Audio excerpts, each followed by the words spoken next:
জীবনে যদি কখনো দেখেন কাছের মানুষ দূরে সরে যাচ্ছে, বেঈমানি করছে, দুই নম্বরই করছে, চোখ উল্টাই ফেলছে, আপনি বুঝে নিবেন আল্লাহ তাআলা আপনাকে দুনিয়ার আসল চিত্র দেখাচ্ছে।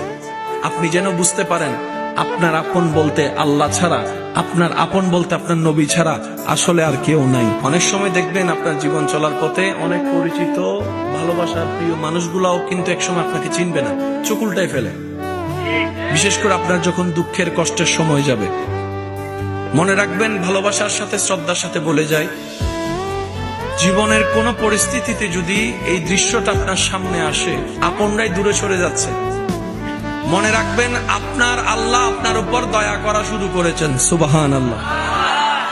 ওই বিপদ থেকে আপনি যাদের সাপোর্ট নিয়ে উঠতে চাচ্ছেন, রব চাচ্ছেন আপনাকে কেউ না করুক সাপোর্ট, আপনার আল্লাহ স্বয়ং আপনাকে সাপোর্ট করতে চাচ্ছে বলেই মানুষকে দূরে সরাই দিচ্ছে। সুবহানাল্লাহ। জীবনে যদি কখনো দেখেন কাছের মানুষ দূরে সরে যাচ্ছে, বেঈমানি করছে, দুই নম্বরই করছে, চোখ উল্টাই ফেলছে, আপনি বুঝে নিবেন আল্লাহ তাআলা আপনাকে দুনিয়ার আসল চিত্র দেখাচ্ছে। আপনি যেন বুঝতে পারেন আপনার আপন বলতে আল্লাহ ছাড়া, আপনার আপন বলতে আপনার নবী ছাড়া আসলে আর কেউ নাই, আসলে কেউ নাই, আসলে কেউ নাই। আপনার